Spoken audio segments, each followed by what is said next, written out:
മിശിഹായിൽ എൻ്റെ പ്രിയ സഹോദരങ്ങളെ, ഇസഹാക്കിൻ്റെ മകനും അബ്രഹാമിൻ്റെ ചെറുമകനുമായ യാക്കോബിൻ്റെ ആദ്യകാല ജീവിതത്തെക്കുറിച്ചാണ് നാം ഇന്ന് ചിന്തിക്കുക. ഉൽപ്പത്തി പുസ്തകത്തിലും രക്ഷാചരിത്രത്തിലും അദ്ദേഹം ഒരു പ്രധാന വ്യക്തിയാണ്. ഇസ്രായേൽ എന്നും അറിയപ്പെടുന്ന യാക്കോബ് ഇസ്രായേലിയരുടെ മൂന്നാമത്തെ ഗോത്രപിതാവായി അറിയപ്പെടുന്നു. ഉൽപ്പത്തി 25 മുതൽ 50 വരെയുള്ള അധ്യായങ്ങളിൽ യാക്കോബിൻ്റെ ജീവിതത്തിലെ വിവിധ ഘട്ടങ്ങൾ വിവരിക്കുന്നുണ്ട്. യാക്കോബിൻ്റെ കഥ ഒരു പ്രവചനത്തോടെയാണ് ആരംഭിക്കുന്നത്. വർഷങ്ങളോളം വന്ധ്യയായിരുന്ന ശേഷം ഇരട്ടകളെ ഗർഭം ധരിച്ച അവൻ്റെ അമ്മ റബേക്ക തൻ്റെ ഗർഭപാത്രത്തിൽ ആ ഇരട്ടകൾ ഗുസ്തി പിടിക്കുന്നത് അനുഭവിക്കുകയും കർത്താവിനോട് കാരണം ആരായുകയും ചെയ്യുന്നു. 2 വംശങ്ങളാണ് നിന്റെ ഉദരത്തിലുള്ളത്. നിന്നിൽ നിന്ന് പിറക്കുന്നവർ 2 ജനതകളായി പിരിയും. ഒന്ന് മറ്റതിനേക്കാൾ ശക്തമായിരിക്കും. മൂത്തവൻ ഇളയവന് ദാസ്യവൃത്തി ചെയ്യും എന്ന് ദൈവം അവളോട് വെളിപ്പെടുത്തുന്നു. ഉൽപ്പത്തി പുസ്തകം 25-ാം അധ്യായം 22-ാം വാക്യം. ഇത് ഏശാവും യാക്കോബും തമ്മിലുള്ള മത്സരത്തെയും ഇളയവനായ യാക്കോബിനെ ഉടമ്പടിയുടെ പുത്രനായി തിരഞ്ഞെടുത്തതിനെയും സൂചിപ്പിക്കുന്നു. യാക്കോബ് ഏശാവിൻ്റെ കുതികാൽ പിടിച്ചാണ് ജനിക്കുന്നത്. ഉൽപ്പത്തി പുസ്തകം 25-ാം അധ്യായം 26-ാം വാക്യം. അവൻ്റെ പേരർത്ഥമാക്കുന്നത് കുതികാൽ പിടിക്കുന്നവൻ അല്ലെങ്കിൽ ആലങ്കാരികമായി വഞ്ചകൻ എന്നാണ്. അവൻ പിന്നീട് തൻ്റെ സഹോദരനെ എങ്ങനെ കബളിപ്പിക്കുന്നുവെന്ന് ഇത് സൂചിപ്പിക്കുന്നു. ഏശാവും യാക്കോബും സയാമീസ് ഇരട്ടകളല്ല, മറിച്ച് വ്യത്യസ്തതകളുള്ള ഇരട്ടകളായിരുന്നു. അവരുടെ ജനനത്തെയും സ്വഭാവ സവിശേഷതകളെയും കുറിച്ചുള്ള ബൈബിൾ വിവരണത്തിൽ ഇത് വ്യക്തമാണ്. യാക്കോബിൽ നിന്ന് വ്യത്യസ്തമായി ആദ്യജാതനായ ഏശാവ് ചുവപ്പ് നിറമുള്ളവനും അവൻ്റെ ശരീരം രോമാവൃതവുമായിരുന്നു. ഉൽപ്പത്തി പുസ്തകം 25-ാം അധ്യായം 25-ാം വാക്യം. അവനൊരു വേട്ടക്കാരനും വയലിൽ വേല ചെയ്യുന്നവനുമായിരുന്നു. അതേസമയം യാക്കോബ് മൃദുലമായ തൊലിയുള്ളവനും ശാന്തനും കൂടാരങ്ങളിൽ ഇടയനെ പോലെ വസിക്കുന്നവനുമായിരുന്നു. ഇസ്ഹാക്കിന്റെ വേട്ടയാടലിലെ കഴിവുകൾ യാക്കോബിന് ഇഷ്ടപ്പെട്ടിരുന്നു. പക്ഷെ റബേക്ക യാക്കോബിനെയാണ് ഇഷ്ടപ്പെട്ടത്. ഒരുപക്ഷെ അവനാണ് തിരഞ്ഞെടുക്കപ്പെട്ടവനെന്ന് ദൈവം അവളോട് വെളിപ്പെടുത്തിയതിനാലാവാം അത്. ഉൽപ്പത്തി 25-28-ാം വാക്യം. ഈ വൈവിധ്യ സമീപനം യാക്കോബിൻ്റെ ആദ്യകാല ജീവിതത്തിലെ സംഭവങ്ങൾക്ക് വേദിയൊരുക്കുന്നു. പുരാതന പൗരസ്ത്യ സംസ്കാരത്തിൽ ആദ്യജാതന് കുടുംബസ്വത്തിൻ്റെ ഇരട്ടി ഭാഗവും കുടുംബ നേതൃത്വവും ഉൾപ്പെടുന്ന വിശേഷാൽ ജന്മാവകാശമുണ്ടായിരുന്നു. ഇളയവനായ യാക്കോബ് ഈ ജന്മാവകാശത്തെ വിലമതിച്ചപ്പോൾ ഏശാവ് അതിൽ നിസ്സംഗത കാണിച്ചു. ഒരു ദിവസം വിശന്നു വലഞ്ഞ ഏശാവ് വയലിൽ നിന്ന് തിരിച്ചെത്തിയപ്പോൾ യാക്കോബ് പാചകം ചെയ്യുന്നത് കണ്ടു.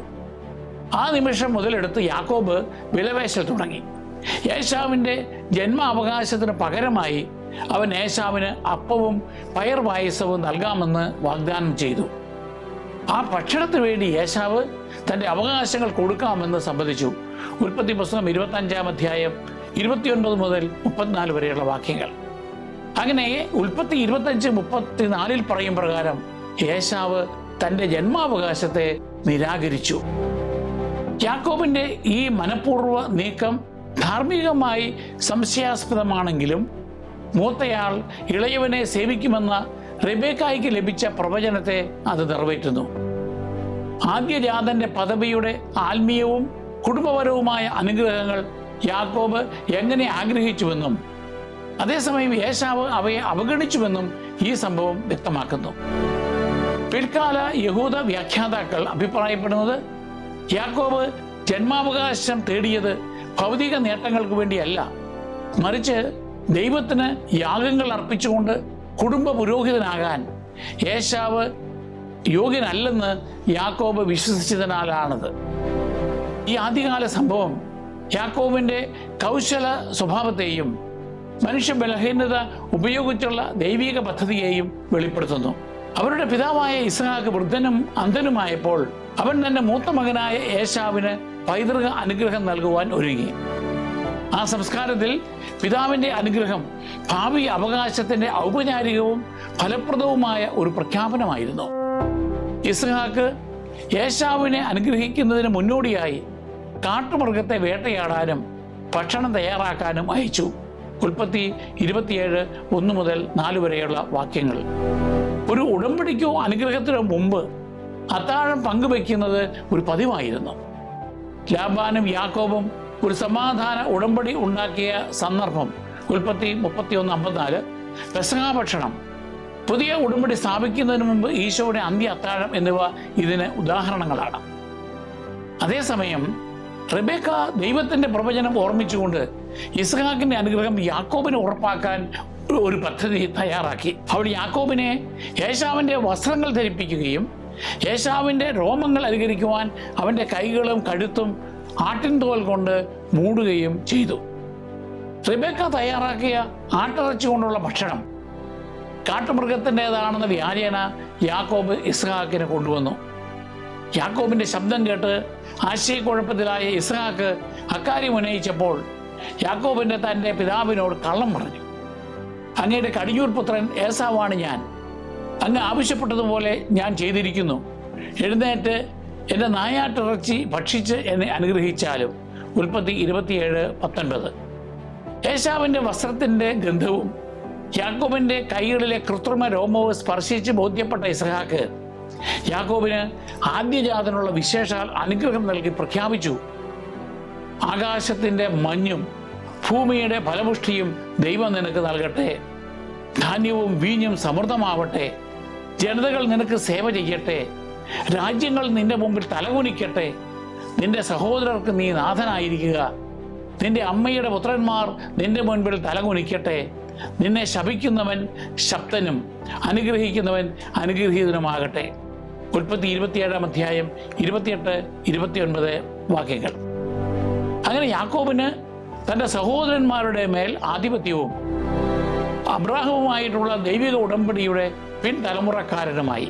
നിമിഷങ്ങൾക്ക് ശേഷം യഥാർത്ഥ ഏശാവ് എത്തിയപ്പോൾ വഞ്ചന വെളിപ്പെട്ടു. ഏശാവ് മനോവേദനയാലും കോപത്താലും അനുഗ്രഹത്തിനായി നിലവിളിച്ചു. അവന് ദ്വിതീയവും എന്നാൽ ക്രൂരവുമായ ഒരു അനുഗ്രഹം മാത്രമേ നൽകാൻ ഇസ്ഹാക്കിന് കഴിഞ്ഞുള്ളൂ. ഇസ്ഹാക്ക് പറഞ്ഞു, ആകാശത്തിൻ്റെ മഞ്ഞിൽ നിന്നും ഭൂമിയുടെ ഫലപുഷ്ടിയിൽ നിന്നും നീ അകന്നിരിക്കും. വാളുകൊണ്ട് നീ ജീവിക്കും. നിന്റെ സഹോദരന് നീ ദാസ്യവൃത്തി ചെയ്യും.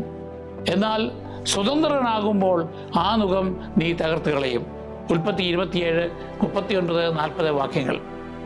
തുടർന്ന് അവരുടെ പിതാവിൻ്റെ മരണശേഷം യാക്കോബിനെ കൊല്ലുമെന്ന് ഏശാവ് പ്രതിജ്ഞയെടുത്തു. ഉൽപ്പത്തി 27:41. ഏശാവിൻ്റെ കോപം ശമിക്കുന്നതുവരെ ഹാരാനിലുള്ള തൻ്റെ സഹോദരൻ ലാബാന്റെ അടുത്തേക്ക് ഓടിപ്പോകാൻ റിബേക്ക യാക്കോബിനെ പ്രേരിപ്പിച്ചു. വഞ്ചനയെക്കുറിച്ച് അറിഞ്ഞതിന് ശേഷം ഇസ്ഹാക്ക് യാക്കോബിൻ്റെ മേലുള്ള അനുഗ്രഹം പിൻവലിച്ചില്ല. അഥവാ അത് അദ്ദേഹത്തിന് കഴിയുമായിരുന്നില്ല. മറിച്ച് യാക്കോബ് പോകുന്നതിന് മുമ്പ് അബ്രഹാമിന് ദൈവം നൽകിയ വാഗ്ദാനം അവനിൽ സ്ഥിരീകരിച്ചുകൊണ്ട് അവനെ വീണ്ടും അനുഗ്രഹിക്കുകയാണ് ചെയ്തത്. ഉൽപ്പത്തി 28:3-4 വാക്യങ്ങൾ. റിബേക്കായ്ക്ക് ദൈവം നൽകിയിരുന്ന പ്രവചനം അങ്ങനെ വഞ്ചനയുടെ രൂപത്തിൽ പ്രാവർത്തികമായി. എങ്കിലും യാക്കോബിൻ്റെ വഞ്ചനയ്ക്ക് ഗുരുതരമായ പ്രത്യാഘാതങ്ങൾ ഉണ്ടായി. ഏശാവിൻ്റെ കോപത്തിൽ നിന്ന് സ്വജീവൻ രക്ഷിക്കുവാൻ അയാൾക്ക് വെറും കൈയോടെ നാടുവിടേണ്ടി വന്നു. മെസൊപ്പൊട്ടേമിയയുടെ വടക്കൻ പ്രദേശമായ ഹാരാനിലേക്കുള്ള യാത്രയിൽ യാക്കോബിന് വലിയൊരു ദൈവീക ദർശനമുണ്ടായി. രാത്രിയിൽ ഒരു സ്ഥലത്ത് ഒരു കല്ല് തലയിണയായി ഉപയോഗിച്ചുകൊണ്ട് അവൻ ഉറങ്ങാൻ കിടന്നപ്പോൾ അവന് ഒരു അസാധാരണ സ്വപ്ന ദർശനമുണ്ടായി. ഭൂമിയിൽ ഉറപ്പിച്ചിരിക്കുന്ന ഒരു ഗോവണി, അതിൻ്റെ അറ്റം ആകാശത്ത് മുട്ടിയിരുന്നു. ദൈവദൂതന്മാർ അതിലൂടെ കയറുകയും ഇറങ്ങുകയും ചെയ്തുകൊണ്ടിരുന്നു. ഉൽപ്പത്തി 28:12. ഈ സ്വപ്ന ദർശനത്തിൽ യാക്കോബ് സ്വർഗവും ഭൂമിയും തമ്മിൽ ബന്ധിച്ചിരിക്കുന്നത് കണ്ടു. അതിലുപരി തന്നോട് സംസാരിച്ച കർത്താവ് തനിക്ക് സമീപസ്ഥനായി ഗോവണിക്ക് മുകളിൽ നിൽക്കുന്നത് അവൻ ദർശിച്ചു. ദൈവം തന്നെ ഇപ്രകാരം അവന് വെളിപ്പെടുത്തി: ഞാൻ നിന്റെ പിതാവായ അബ്രാഹത്തിൻ്റെയും ഇസ്ഹാക്കിൻ്റെയും ദൈവമായ കർത്താവാണ്. തുടർന്ന് യാക്കോബിന് ഉടമ്പടി വാഗ്ദാനം പുതുക്കി. നീ കിടക്കുന്ന ഈ മണ്ണ് നിനക്കും നിന്റെ സന്തതികൾക്കും ഞാൻ നൽകും. നിന്റെ സന്തതികൾ ഭൂമിയിലെ പൂഴി പോലെ എണ്ണമറ്റവയായിരിക്കും. കിഴക്കോട്ടും പടിഞ്ഞാറോട്ടും തെക്കോട്ടും വടക്കോട്ടും നിങ്ങൾ വ്യാപിക്കും. നിന്നിലൂടെ നിന്റെ സന്തതികളിലൂടെയും ഭൂമിയിലെ ഗോത്രങ്ങളെല്ലാം അനുഗ്രഹിക്കപ്പെടും. ഇതാ, ഞാൻ നിന്നോട് കൂടെയുണ്ട്. നീ പോകുന്നിടത്തെല്ലാം ഞാൻ നിന്നെ കാത്തുരക്ഷിക്കും. നിന്നെ ഈ നാട്ടിലേക്ക് തിരികെ കൊണ്ടുവരും. നിന്നോട് പറഞ്ഞതൊക്കെ നിറവേറ്റുന്നത് വരെ ഞാൻ നിന്നെ കൈവിടുകയില്ല. ഉൽപ്പത്തി 28:13 മുതൽ 15 വരെയുള്ള വാക്യങ്ങൾ. അപ്രതീക്ഷിതവും അസാധാരണവുമായ ഈ ദൈവിക വെളിപ്പെടുത്തൽ കേട്ട് യാക്കോബ് അത്ഭുതസ്തബ്ധനായി ഉണർന്നു. അവൻ പറഞ്ഞു, തീർച്ചയായും കർത്താവ് ഈ സ്ഥലത്തുണ്ട്, എന്നാൽ ഞാൻ അതറിഞ്ഞില്ല. ഭീതി പൂണ്ടവൻ പറഞ്ഞു, ഈ സ്ഥലം എത്ര ഭയാനകമാണ്! ഇത് ദൈവത്തിൻ്റെ ഭവനമല്ലാതെ മറ്റൊന്നല്ല, സ്വർഗത്തിൻ്റെ കവാടമാണ് ഇവിടം. ഉൽപ്പത്തി 28:16-17 വാക്യങ്ങൾ. അവൻ ആ സ്ഥലത്തിന് ദൈവത്തിൻ്റെ ഭവനം എന്ന അർത്ഥം വരുന്ന ബഥേൽ എന്ന് പേരിട്ടു. ഇത് വെസ്റ്റ് ബാങ്കിൽ യെറൂസലേമിന് ഏകദേശം 10 മൈൽ അഥവാ 16 കിലോമീറ്റർ വടക്കായി സ്ഥിതി ചെയ്യുന്ന ആധുനിക ഗ്രാമമായ ബെറ്റിൻ ആണെന്ന് കരുതപ്പെടുന്നു. പിറ്റേന്ന് അതിരാവിലെ യാക്കോബ് ആ തലയിണയെടുത്ത് ഒരു സ്തംഭമായി സ്ഥാപിച്ചു. അതിലൊരു വിശുദ്ധ അടയാളമായി എണ്ണ പൂശി ഒരു പ്രതിജ്ഞയെടുത്തു. ദൈവമായ കർത്താവ് എൻ്റെ കൂടെ ഉണ്ടായിരിക്കുകയും ഈ യാത്രയിൽ എന്നെ സംരക്ഷിക്കുകയും എനിക്ക് ഉണ്ണാനും ഉടുക്കാനും തരികയും എൻ്റെ പിതാവിൻ്റെ വീട്ടിലേക്ക് സമാധാനത്തോടെ ഞാൻ തിരിച്ചെത്തുകയും ചെയ്താൽ കർത്താവായിരിക്കും എൻ്റെ ദൈവം. തുണയായി കുത്തി നിർത്തിയിരിക്കുന്ന ഈ കല്ല് ദൈവത്തിൻ്റെ ഭവനമായിരിക്കും. അവിടുന്ന് എനിക്ക് തരുന്നതിൻ്റെ എല്ലാ 10-1 ഞാൻ അവിടത്തേക്ക് സമർപ്പിക്കുകയും ചെയ്യും. ഉൽപ്പത്തി 28:20 മുതൽ 22 വരെയുള്ള വാക്യങ്ങൾ. അങ്ങനെ ബഥേൽ ഒരു വിശുദ്ധ സ്ഥലമായി മാറി. കത്തോലിക്ക ദർശനത്തിൽ യാക്കോബിന്റെ ഗോവണി എന്ന് വിളിക്കപ്പെടുന്ന ഈ ദർശനം ഏറെ ദൈവശാസ്ത്ര ചിന്തകൾക്ക് പ്രചോദനം നൽകിയിട്ടുണ്ട്.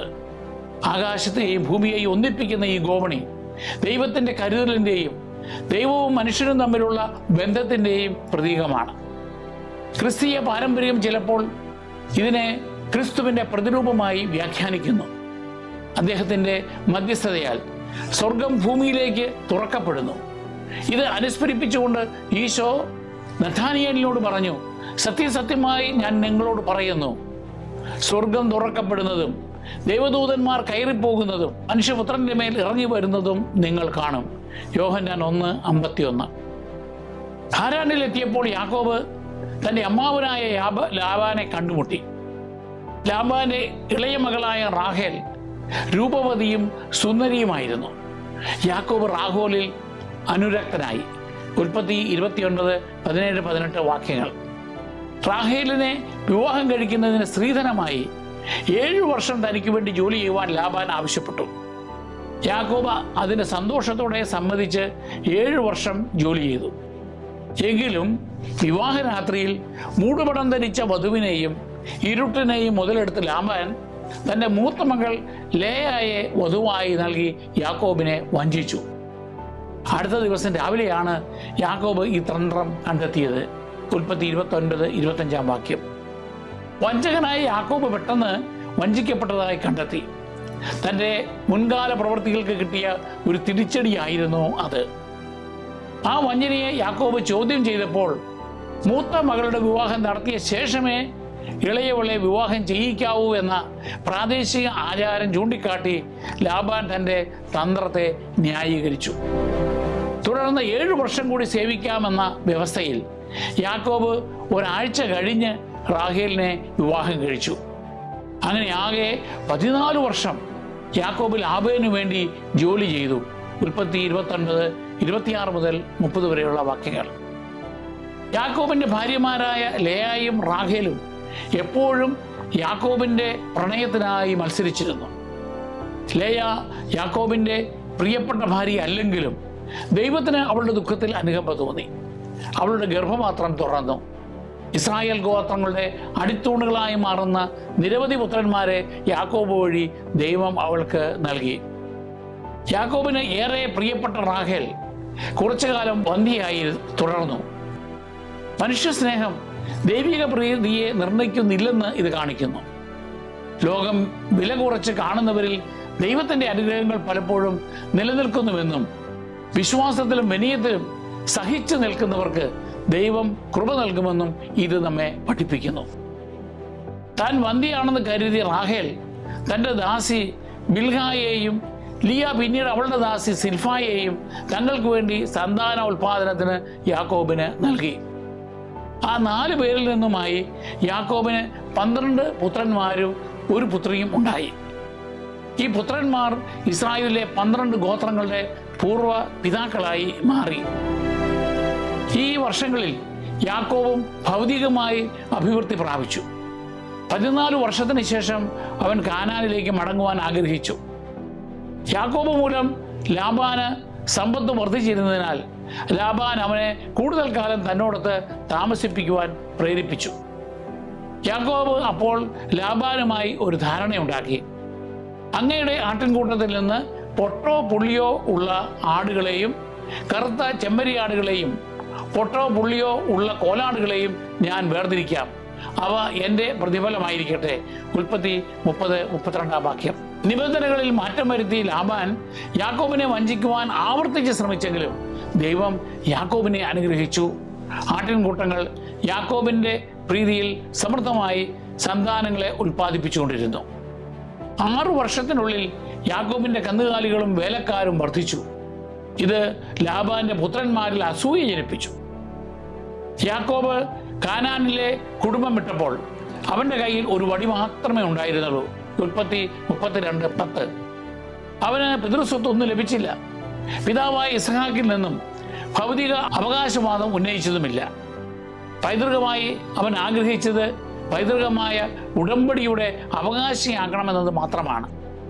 എന്നാൽ ഹാരാനിൽ തൻ്റെ അമ്മാവനായ ലാബാന്റെ കീഴിൽ 20 വർഷം സേവിക്കുന്നതിനിടയിൽ ദൈവം യാക്കോബിന് വേണ്ടതിലേറെ സമ്പത്ത് നൽകി അനുഗ്രഹിച്ചു. ലാബാൻ വഞ്ചിക്കാൻ ആവർത്തിച്ച് ശ്രമിച്ചിട്ടും ദൈവിക ഇടപെടൽ മൂലം യാക്കോബ് വലിയ സമ്പന്നനായി. അവന് ധാരാളം ആടുകളും ദാസീദാസന്മാരും ഒട്ടകങ്ങളും കഴുതകളും ഉണ്ടായി. ഉൽപ്പത്തി 30:43. യാക്കോബിന്റെ സമ്പത്തും സംരക്ഷണവും പൈതൃക അവകാശത്തിൽ നിന്നല്ല, മറിച്ച് ദൈവത്തിൻ്റെ നേരിട്ടുള്ള ഇടപെടലിൽ നിന്നും പ്രീതിയിൽ നിന്നുമാണ് ലഭിച്ചത്. ഭൗതിക അവകാശം നഷ്ടപ്പെടുകയോ കുറയുകയോ ചെയ്താലും ദൈവകൃപയുള്ളവർക്ക് ദൈവം അപ്രതീക്ഷിതമായ രീതിയിൽ അനുഗ്രഹം വർഷിക്കും. ഒടുവിൽ ദൈവം യാക്കോബിനോട് തൻ്റെ പിതാക്കന്മാരുടെ ദേശത്തേക്ക് മടങ്ങുവാൻ നിർദ്ദേശിച്ചു. ഉൽപ്പത്തി 31:3. ലാബാന്റെ മനോഭാവം തനിക്ക് പ്രതികൂലമായിരുന്നതിനാൽ യാക്കോബ് തൻ്റെ കുടുംബത്തോടും കന്നുകാലികളോടും സ്വത്തുക്കളോടും കൂടി ലാബാനെ അറിയിക്കാതെ ഹാരാൻ വിട്ടു. ഇതറിഞ്ഞ ലാബാൻ യാക്കോബിനെ പിന്തുടർന്നു. പക്ഷേ യാക്കോബിനെ ഉപദ്രവിക്കരുതെന്ന് ദൈവം സ്വപ്നത്തിൽ ലാബാന് മുന്നറിയിപ്പ് നൽകി. ഉൽപ്പത്തി 31:24. ഇത് തെളിയിക്കുന്നത് നാം അറിയാതെയും അവകാശപ്പെടാതെ പോലും ദൈവം നമ്മളെ സംരക്ഷിക്കുന്നുവെന്നാണ്. യാക്കോബും ലാബാനും കണ്ടുമുട്ടിയപ്പോൾ തൻ്റെ കുടുംബ വിഗ്രഹങ്ങൾ മോഷ്ടിക്കപ്പെട്ടതിൻ്റെ പേരിൽ അന്വേഷണം ഉണ്ടായെങ്കിലും റാഹേൽ മോഷ്ടിച്ച ആ വിഗ്രഹങ്ങൾ അവൾ തന്ത്രപൂർവ്വം മറച്ചതിനാൽ ലാബാന് അത് കണ്ടുപിടിക്കാൻ കഴിഞ്ഞില്ല. വിവാദങ്ങൾക്ക് ശേഷം യാക്കോബും ലാബാനും ഗിലെയാദ് പർവ്വതത്തിൽ വെച്ച് ദൈവത്തെ മുൻനിർത്തി സമാധാന ഉടമ്പടി ചെയ്തു. സാക്ഷിയായി അവർ ഒരു കൽക്കൂമ്പാരം പണിത് അവിടെ ഭക്ഷണം കഴിക്കുകയും ബലിയർപ്പിക്കുകയും ചെയ്തു. ലാബാൻ തൻ്റെ പുത്രിമാരെയും പേരക്കുട്ടികളെയും ചുംബിച്ച് വിട പറഞ്ഞു. ഉൽപ്പത്തി 31:44-55 വരെ വാക്യങ്ങൾ. അങ്ങനെ മെസൊപ്പൊട്ടോമിയയിലെ 20 വർഷത്തെ നീണ്ട ജീവിതത്തിന് ശേഷം യാക്കോബ് ഒടുവിൽ തൻ്റെ പിതൃഭവനത്തിലേക്ക് വിജയവും ആശ്വാസവും അനുഭവിച്ച് മടങ്ങി. അവൻ ഒരു വടി മാത്രമാണ് ഹാരാനിലേക്ക് കൊണ്ടുപോയതെങ്കിലും അവൻ മടങ്ങിയത് ദൈവപരിപാലനയാൽ കുടുംബത്തിൻ്റെ 2 വലിയ ഗണങ്ങളും ധാരാളം സമ്പത്തുമായാണ്. എന്നാൽ കാനാനിൽ തൻ്റെ സഹോദരനായ ഏശാവിനെ എങ്ങനെ രമ്യതയിലാക്കി സമാധാനം സംസ്ഥാപിക്കും എന്നതായി യാക്കോബിൻ്റെ അടുത്ത ആശങ്ക. ഇനി യാക്കോബിൻ്റെ ജീവിതത്തിലെ മേൽപ്പറഞ്ഞ ആദ്യഘട്ടങ്ങളെക്കുറിച്ച് നമുക്ക് അവലോകനം ചെയ്യാം. ദൈവിക ഉടമ്പടിയുടെ ക്രമാനുഗത വെളിപ്പെടുത്തലിൻ്റെ ഭാഗമായി യാക്കോബിൻ്റെ ആദ്യകാല ജീവിതത്തെ കത്തോലിക്ക സഭ കാണുന്നു. പിതാവായ ഇസ്ഹാക്കിനെയും സഹോദരൻ ഏശാവിനെയും വഞ്ചിക്കുന്ന യാക്കോബിൻ്റെ പ്രവൃത്തി ധാർമ്മികമായി പിഴവുള്ളതാണെങ്കിലും അവ ദൈവത്തിൻ്റെ പദ്ധതിയുടെ ഭാഗമായി മാറുന്നു. മനുഷ്യ ബലഹീനതയിലൂടെയും ദൈവിക പദ്ധതി നടപ്പിലാകാമെന്ന് ഇത് വ്യക്തമാക്കുന്നു.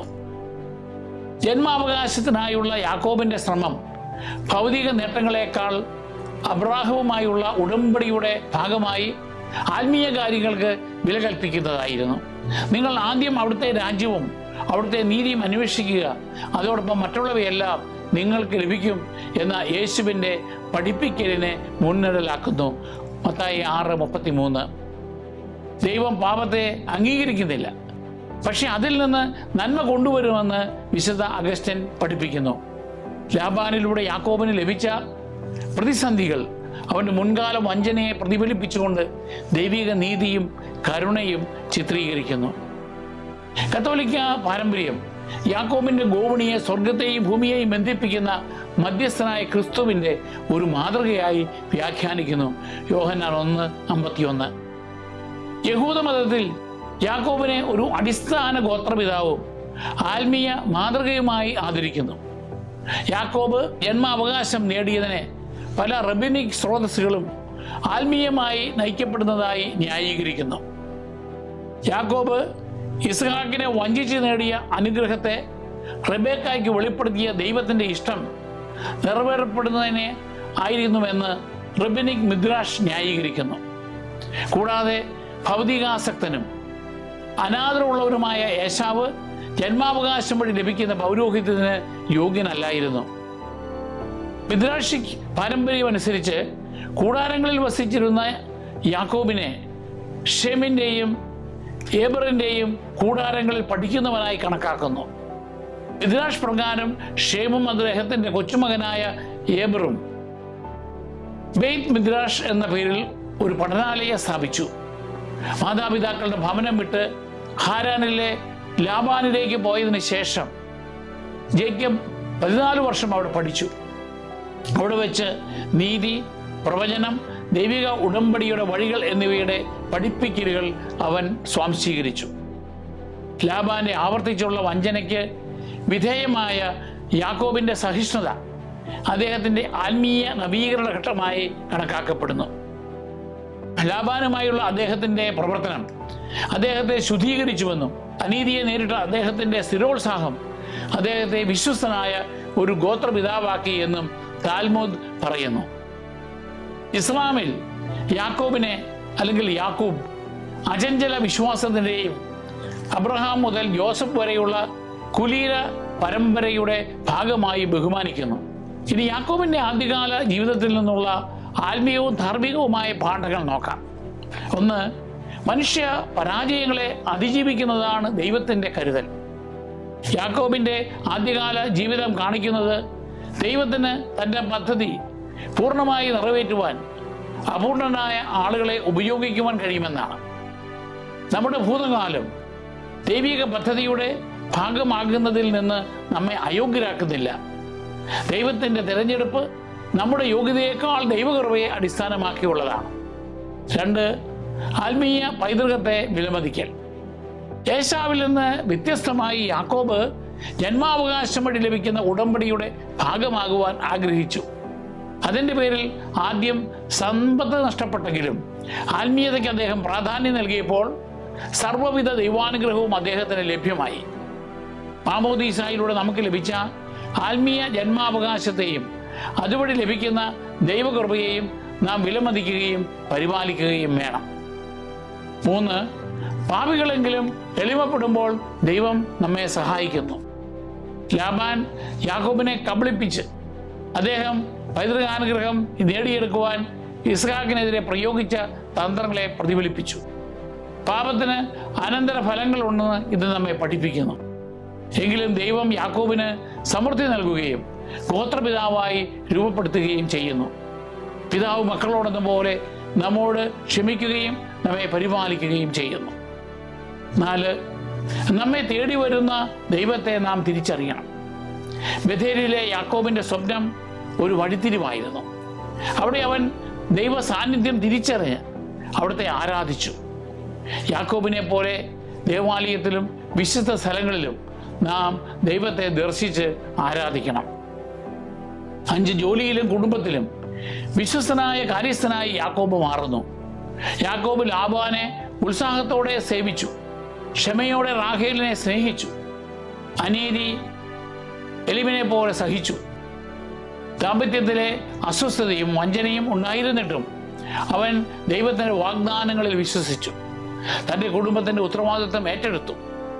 നമ്മുടെ ജോലി സ്ഥലത്തോ കുടുംബ വെല്ലുവിളികളിലോ നമുക്ക് യാക്കോബിനെ പോലെ എളിമയും ക്ഷമയും ദൈവാശ്രയം ഉള്ളവരും ആകാം.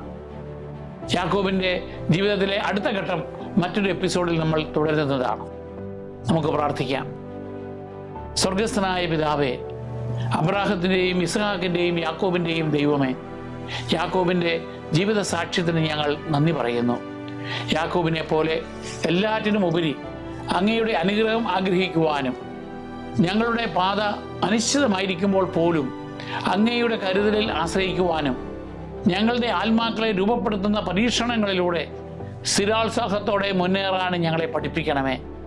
ഞങ്ങളുടെ ജീവിതത്തിലെ ബഥേലുകളിൽ ഞങ്ങൾ അങ്ങയെ കണ്ടുമുട്ടുകയും ആത്മീയതയിൽ മുന്നേറുകയും അങ്ങയുടെ വാഗ്ദാനങ്ങളിൽ മുറുകെ പിടിക്കുകയും വിശ്വാസത്തിൽ വളരുകയും ചെയ്യട്ടെ. കർത്താവെ, ഞങ്ങളുടെ ഹൃദയങ്ങളെ രൂപപ്പെടുത്തുകയും ഞങ്ങളുടെ നിത്യവാസസ്ഥലമായ അങ്ങയുടെ അടുക്കലേക്ക് ഞങ്ങൾ മടങ്ങുന്നതുവരെ അങ്ങ് യാക്കോബിനെ നയിച്ചതുപോലെ ഞങ്ങളെ നയിക്കുകയും ചെയ്യണമേ. ആമേൻ.